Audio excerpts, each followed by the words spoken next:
시편 1편 보겠습니다. 복 있는 사람은 악인들의 꾀를 따르지 아니하며 죄인들의 길에 서지 아니하며 오만한 자들의 자리에 앉지 아니하고 오직 여호와의 율법을 즐거워하며 그의 율법을 주야로 묵상하는도다. 그는 시냇가에 심은 나무가 철을 따라 열매를 맺으며 그 잎사귀가 마르지 아니한 같으니 그가 하는 모든 일이 다 형통하리로다. 악인들은 그렇지 아니하며 오직 바람에 나는 겨와 같도다. 그러므로 악인들은 심판을 견디지 못하며 죄인들이 의인들의 모임에 들지 못하리로다. 무릇 의인들의 길은 여호와께서 인정하시나 악인들의 길은 망하리로다. 아멘. 이 시편이라는 히브리어 명칭이에요. 찬양들이라는 뜻입니다. 그래서 테일림이에요. 그리스 헬라어로 이제 찬양의 노래, 거룩한 노래라고 이렇게 해석이 됐습니다. 이 거룩한 시의 모음집인 거죠. 이 시편은 공적인 노래라고 볼 수 있습니다. 그 구조가요, 찬양, 테일라와 기도, 테필라라고 해요. 찬양과 기도, 그리고 감사, 이 토다가 연결되어 있습니다. 그래서 이스라엘 백성이 모여서 시편을 낭독하는 거죠. 그리고 노래를 부릅니다. 그것으로써 주님 앞에 공적으로 예배드렸다. 라고 생각합니다. 또한 이것은 공적인 예배에만 쓰였던 것이 아니고 개인적으로 주님 앞에 묵상으로 나아갈 때 시편이 쓰였죠. 그 이스라엘 백성이 하나님과 깊이 교제하는데 시편은 굉장히 중요한 하나님의 말씀이었을 것이다라고 볼 수 있습니다. 이게 뭐 공적인 예배에서 쓰였느냐, 개인적인 묵상을 위해서 쓰였느냐는 뭐 그렇게 중요하지는 않아요. 오늘날 우리도 뭐 공적인 예배, 개인의 예배가 따로 있지는 않잖아요. 언제나 주님 앞에 나아가는 것이 회중일 수도 있지만 개인일 수도 있습니다. 그 모든 것은 연결되어 있어요. 이 시편은요, 하나님의 백성의 영성을 위해서 기도하고 찬양하는 데 쓰였다는 것이 중요합니다. 이것을 통하여 하나님의 백성들이 하나님을 깊이 만나게 되었다는 거예요. 그러니까 우리도 시편으로 기도를 합니다. 시편으로 만들어진 찬양도 많아요. 시편은 그렇게 주님 앞에 우리가 예배로서 경배하며 나아갈 때 소중한 은혜의 자료입니다. 이 150편의 시편이 있는데요. 이게 이제 5권으로 분류가 됩니다. 1권이 이제 41편까지예요. 우리는 아마 이제 41편까지만 보게 될 것 같아요. 2권이 72편까지고, 3권이 89편, 106편, 150편에서 5권으로 분류가 되는데, 이것은 오경이 한 권의 책인 것처럼요, 이 토라처럼요, 그렇게 5권으로 묶여졌다라고 생각을 해요. 이것도 어떤 이게 편집자의 의도가 있겠죠. 그래서 이 시편은요, 어떤 임의적으로 막 배열된 것이 아니라고 봅니다. 어떤 목적과 의도가 있다라고 하는 거죠. 왜냐하면 회중이 함께 불렀던 이 찬양, 이 묵상을요, 모아서 편집을 했기 때문에 이것은 그냥 아무 의도 없이, 의미 없이 막 배열한 거는 아닐 거라는 거예요. 언제 편집되었는가에 대해서는 뭐 여러 가지 의견들이 있어요. 근데 보통은 이제 4세기 말에서 3세기, 요 사이에 아마 포로 후기 때 이스라엘 신앙 공동체 안에서 하나님을 향한 믿음이 온전하여지고자 하는 어떤 목적을 가지고 이것을 모아서 편집했을 것이다 라고 많이 이야기합니다. 어떤 그런 의도적인 편집의 좀 증거들이 나오는데요. 보면 시편의 이 끝에 보면 하나님을 송축하는 이 송영이 나타나는 시편들이 많습니다. 그래서 송영, 주님의 이름을 찬양하는 거죠. 영원부터 영원까지 여호와를 찬양하라. 뭐 이런 이제 어휘들이 등장을 합니다. 누가 찬양하는가? 당연히 이스라엘 백성이 찬양하는 거야. 그리고 특별히 150편 마지막 시편을 보시면 호흡이 있는 자마다 여호와를 찬양하라 라고 이야기합니다. 그러니까 하나님을 향한 찬양이요. 이스라엘 백성에서 결국 온 우주로 퍼져나가는 비전을 제시합니다. 그래서 모든 호흡이 있는 모든 것들아 주님을 찬양하라. 이렇게 하고 시편이 끝나요. 굉장히 감동적이죠. 또 시편의 이 3권까지는 다윗 왕권과 연결이 있습니다. 그러면서 바벨론에 의해서 이제 이스라엘이 멸망하게 되죠. 이 4권은요, 이 출애굽한 이스라엘 백성의 그 과거의 모습과 바벨론 포로에서 경험하는 이스라엘의 광야가 이렇게 연결돼서 4권에 등장합니다. 그리고 이제 5권은 그들이 바벨론 포로로부터 돌아와요. 그래서 그때 부른 찬양이다라고 보입니다. 우리가 이제 오늘 시편 1편을 보는데 1편과 2편은 본래 이제 하나였다라고 봐요. 그래서 1편과 2편이 시편 전체의 어떤 서두와 같은 역할을 하는 시편이다. 이 1편과 2편은 그래서 함께 보는 게 좀 중요한데요. 1편은 율법, 하나님의 말씀을 주야로 묵상하는 자를 행복한 사람이다 라고 이야기해요. 2편의 마지막을 보면 하나님께 피하는 자가 행복하다라고 이야기합니다. 1편과 2편은 연결되어 있는 거예요. 시편 1편에서는 하나님의 말씀, 이 토라에 순종해라 라고 이야기를 합니다. 하나님의 말씀에 순종하는 자가 행복한 자이고 하나님을 경배하고 찬양할 수 있는 사람이다 라고 가르쳐줘요. 그래서 시편 전체는요, 이 토라, 하나님의 말씀에 순종해야 한다. 그것을 통하여 우리는 주님을 찬양하게 된다라는 그 주제가 계속 흐릅니다. 그리고 이제 5권에 보면 146편부터 150편까지 보시면 할렐루야시예요. 이 시편은 150편까지 해서 거대한 어떤 주제의 흐름이 있는데요. 결국 주님의 말씀에 순종하는 자가 행복한 자다. 그게 행복이야 라고 이야기하면서 마지막에 할렐루야로 시편이 마무리되게 됩니다. 시편은 우리가 또 개인적으로 주님께 기도드릴 때나 묵상할 때나 도움을 받을 수 있는 성경입니다. 당분간 우리가 아침에 시편을 묵상해 보도록 할게요. 1편을 한번 가보겠습니다. 우리 1편은 뭐 외우다시피 하잖아요. 여기에는 이제 두 갈래 길이 나옵니다. 그래서 의인의 길, 악인의 길, 복 있는 자의 길, 악인의 길 이렇게 나눠요. 이제 복 있는 사람은요. 1절에 보시면 누구인가 이렇게 얘기를 해요. 악인들의 꾀를 따르지 않는다. 죄인들의 길에 서지 않는다. 오만한 자들의 자리에 앉지 않는다. 라고 이야기해요. 사실 이것은 거절하라는 의미입니다. 구별되라는 거예요. 복 있는 사람은 누구인가? 뭔가 doing에 대해서 말씀하지 않으세요. 복 있는 사람은요, 자기 자신을 하나님의 말씀에 의하여 말씀에 따라 구별하는 자들이에요. 자, 악인들이 아무리 미혹을 해도요, 따라가지 않습니다. 노한다는 거예요. 죄인들이요, 아니 뭐 대로를 막 달리면서 이렇게 사는 게 편한 거야. 그 길에 서지 않는다는 거예요. 노한다는 거예요. 오만한 자들이 높은 자리에 앉아서 권력을 누리고 다른 사람을 핍박하고 막 그럽니다. 너도 우리 자리에 올라와. 너도 그렇게 살 수 있어. 노한다는 거예요. 시편 1편 1절을 보면 복 있는 사람은 주님의 말씀에 따라 자신의 삶을 구별하는 자들입니다. 이 그리스도인이 뭐 여기나 저기나 막 사랑하라 그랬어요. 그래가지고 막 다 이것도 좋고 저것도 좋고 그건 그리스도인이 아니죠. 복 있는 자가 아니죠. 분명히 시편 1편 1절에서는 복 있는 사람은 하나님의 말씀이 아니라고 하는 것은 단호하게 거절한다 라고 말씀합니다. 악인의 깨는요, 유혹이에요, 유혹. 근데 이게 이제 길의 개념으로 지금 설명되어 있기 때문에 길이라는 것은 뭐 잠깐의 미혹을 의미하는 것이 아닙니다. 우리가 어떤 길에 들어서 버리면 우리가 내비게이션 켜놓고 만약에 길을 잘못 인도해서 가다 보면 정말 이렇게 막다른 길에 갈 때도 있잖아요. 길이라는 것은 방향성을 가지고 있기 때문에 돌아 나오는 것이 상당히 어렵습니다. 그러니까 지금 보기는 사람은요, 내가 이 길 한번 가봤다가 돌아 나오는 게 아니라는 거예요.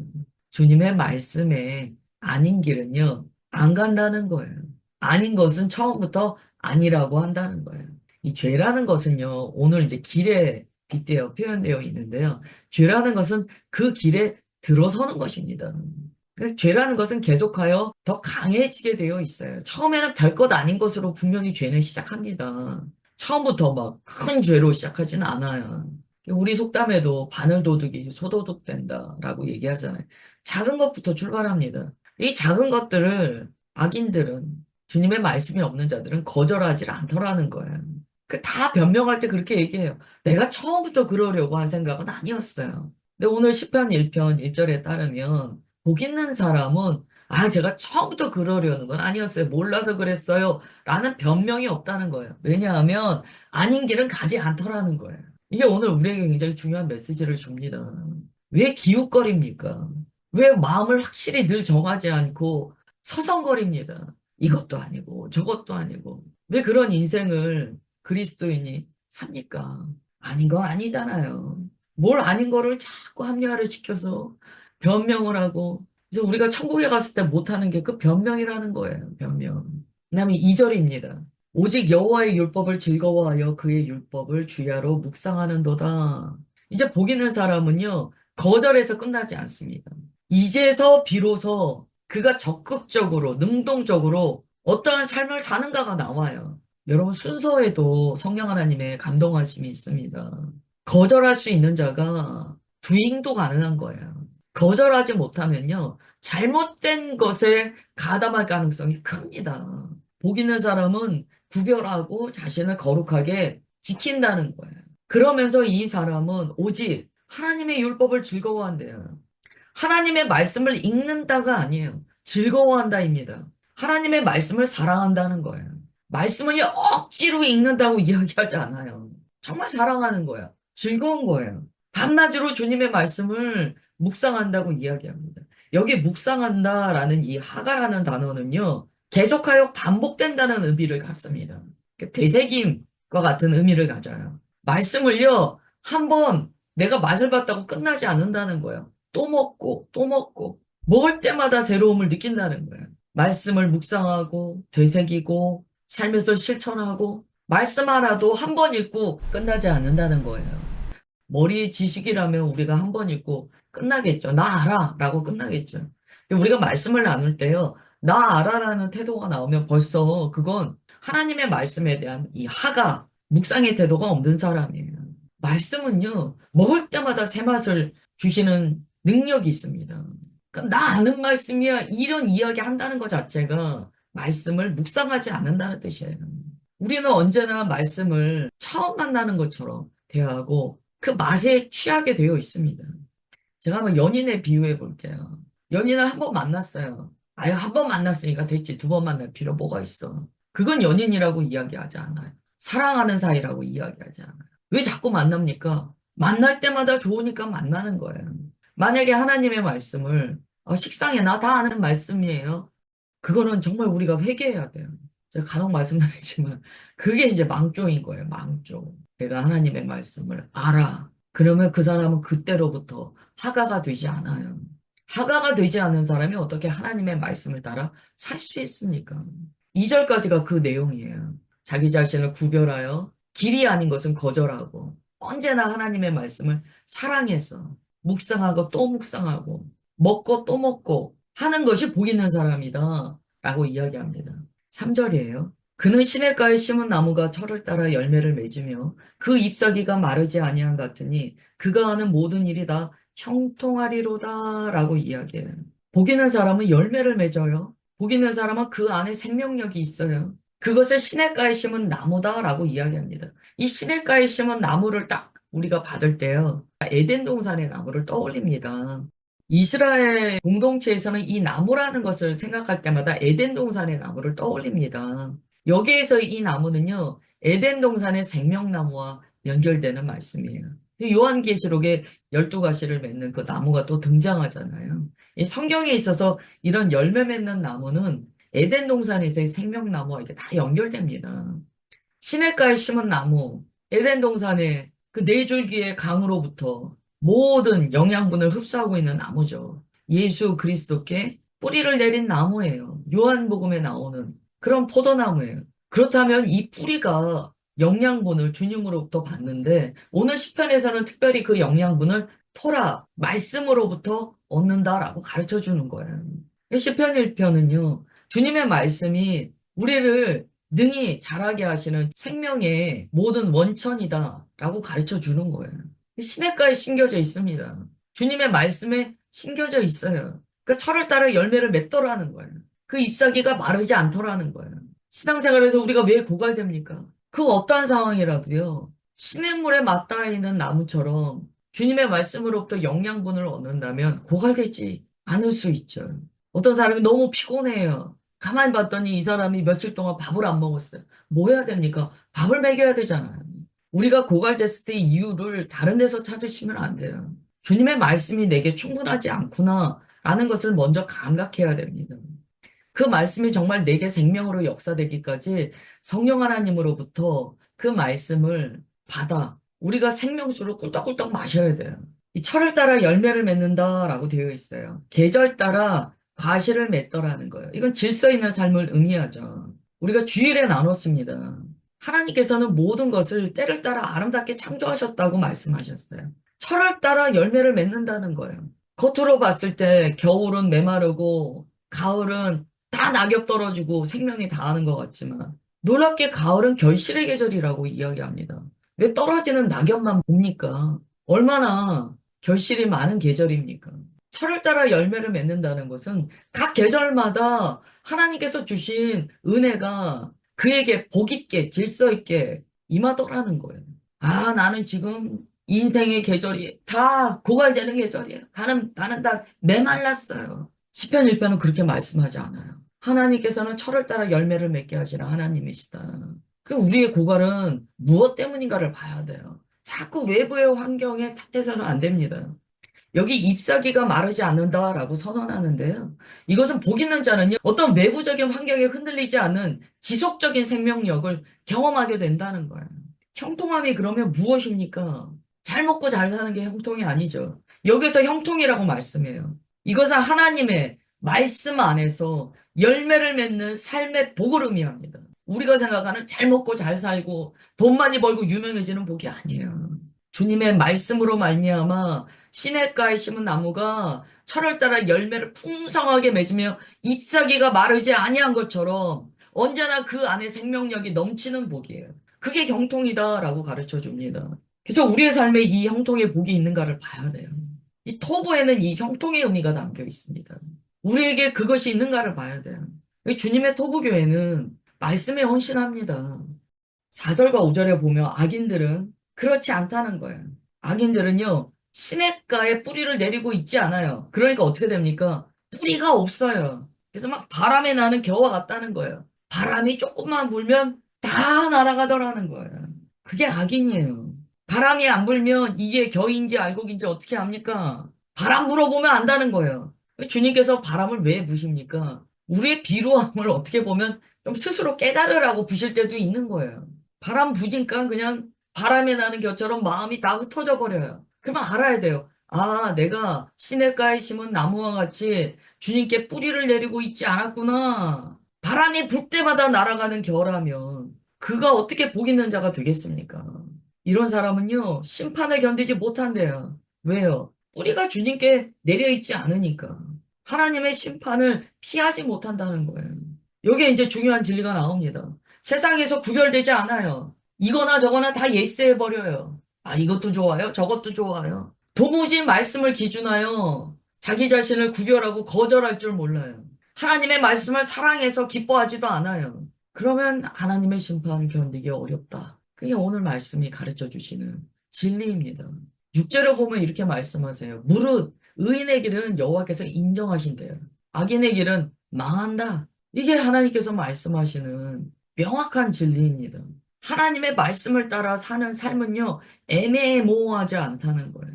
말씀이 없다면 애매모호할 수 있어요. 기준이 없으니까. 그러나 이 의인의 길은요, 곧게 나아가다라는 의미가 있거든요. 그 길만 따라 나아간다는 의미가 있어요.